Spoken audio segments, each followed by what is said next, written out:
wrapping up our last fully padded practice for Saturday's game. Physical practices on Tuesdays and Wednesdays are, and we made that clear up front that Tuesday and Wednesdays were going to be the heavy workload days, working every situation and making sure that our rotations fit.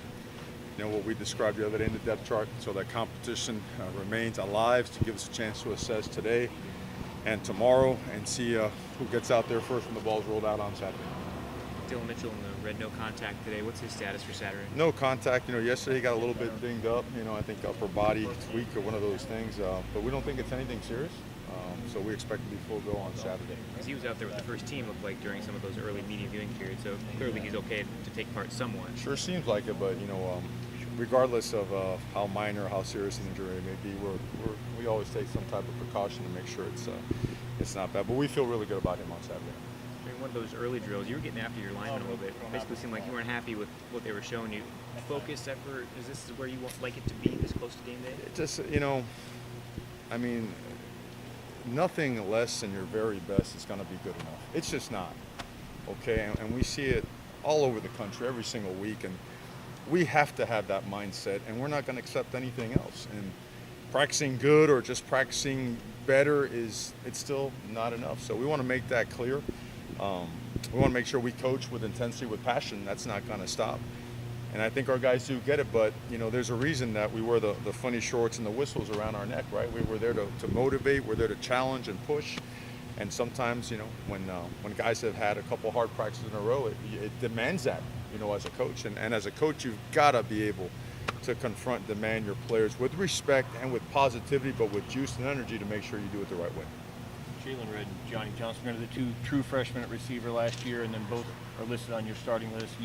Once you see those guys taking on a bigger role, and where do you see them kind of fitting into what you guys want to do in the passing game? Well, I gotta say, Jalen Red has had I know he missed a couple days with injury. He's had an outstanding camp. Explosive. Not only, you know, last year was mostly a rocket sweep guy. We really feel he's become more of a complete wide receiver, both inside and outside. I mean, we've moved him around all over the field, and he can handle it mentally. Very sharp, tremendous competitor. Part of the part that sticks out most about him is that the DNA, you know, the stuff he's made of is what you want. He gets after it. He's fearless. He's been dynamic with the ball in his hands. So we expect him to take another step, and our offense to be better because of him.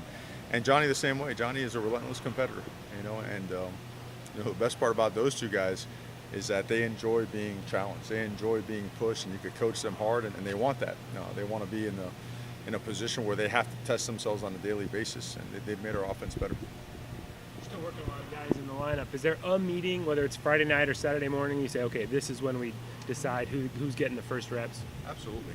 You want the exact day and time? Okay. It's yeah, of course. And I think this is, you know, throughout the entire time, we'll always make our players aware of, look, this is where you're at, this is what you have to do to change that, or this is what you have to do to maintain that. So there's always clarity in our communication, so that, you know, regardless of whether there's an agreement or disagreement, there's respect. And that's all you could ask for, right? When you work this hard together, you want that to be at the forefront of everything you do, and it is. And you know, and situations involving depth chart moves always demands that. It commands that, right? So that there's always just that open line and understanding to be able to go from there to the next step, which is, hey, we don't want it to stay like this. We want it to stay like this, where both guys or all three guys are continuing to push to try to grab that spot. And really, it's the only way to get better. And we have enough at a couple positions to make that a reality. So we're really going to push the envelope with that. Did you sense last year that there was a point where the team really started following Justin, or is that this year where he's kind of commanded the whole room? I think both. I think last year it shows, and it shows early. You know, and you also had a guy like Royce. I mean, Royce, and you see what he's doing now in the preseason. I think, I mean, of course he was valued, but I think whenever a guy like that goes on to the next level and you see what he's doing, you really start to realize, wow, that was a special player, a special time. So, but Justin is that kind of a guy, and he commands that from his teammates. They're all about, you know, their quarterback, and just as important, they're about each other. So I think that's really helped Justin become more of a vocal leader, more of an outspoken guy. You got a chance to look at Bowling Green. What do you see from their quarterback, Dodge? So ever since he got put in there, it changed what they've been offensively, because I'm not sure what they averaged before he became the quarterback, and I know he was injured kind of halfway through. They've averaged 35 plus points since he's been in there.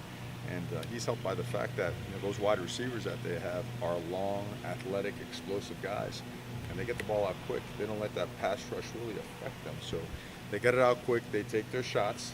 They're going to go get the 50-50 balls, or they're going to take pass interference penalties and move the sticks. But they have a really good split zone, inside zone, outside zone game with a running back that we feel is a great football player.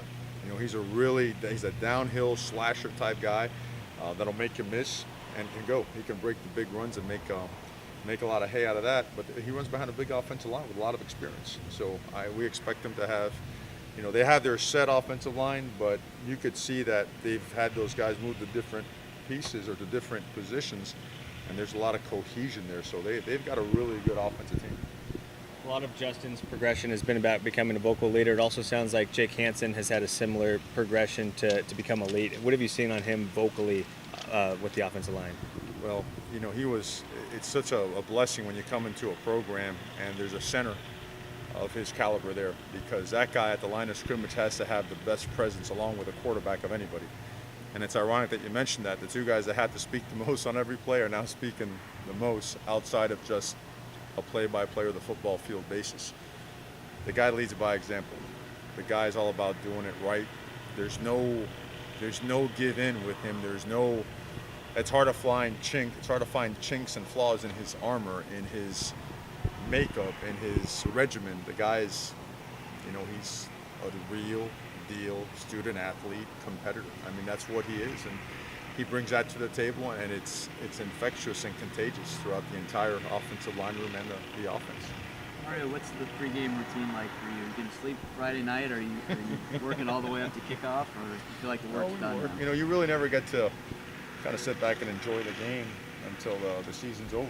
I mean, really doing it right. And the guys that I've worked with, that's what you always do, right? The guys you work with is kind of what you dive into, and if you like it, you go with it.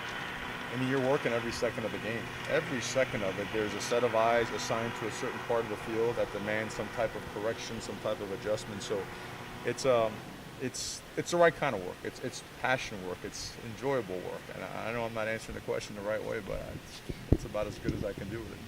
Coach, back in July, you mentioned that Justin had put on all of this extra weight and that was going to help with the durability going into this year. From what you've seen so far in fall camp going into week one, does it feel like that confidence you had back in July conference media day has been confirmed about that extra weight and how durable he's kind of become since last year? Well, he's increased his ability to come to balance, to redirect. There's going to be times where he's going to take a hit, right? Whether he's got to tuck the ball and run, on some type of protection that breaks down, or something that might be in there as part of a scheme. And when you dedicate yourself like that to the weight room and you add that extra body armor like he has, you feel confident that he's ready to to take on the shots and the blows that come with our regimen. So I mean, it's the best that you can do, right? Prepare yourself in that way, and he's eager to get after it, and he's one of those quarterbacks that unfortunately he loves contact. Sometimes it gets him going, but we have taught him that contact for a quarterback isn't particularly great.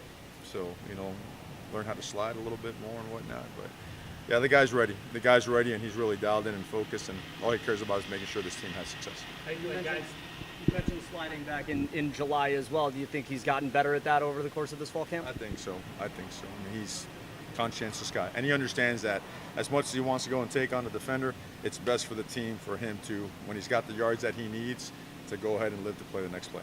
I think guys have embraced this practice format the last couple of days, mixing the stuff for scouts and then going good on good as much as you are. Well, that's a great question. We go good on good every single day, and the reason for that is because the whole iron sharpens iron mentality and philosophy, and it's a little bit different than we did last year, but it's important for our guys to work speed on speed, our best players against our best players every single day, even if it's not the same scheme.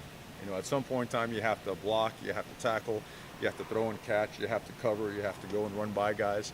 And that gives us an opportunity to stay sharp, right? To stay sharp as it relates to the highest possible intensity we could play with. So they've embraced it. It's a different kind of practice, for them, but it's one that when you leave here on Wednesday, you should be fully confident that come Saturday, you're as prepared as you possibly can be for the game. Got time for a couple more?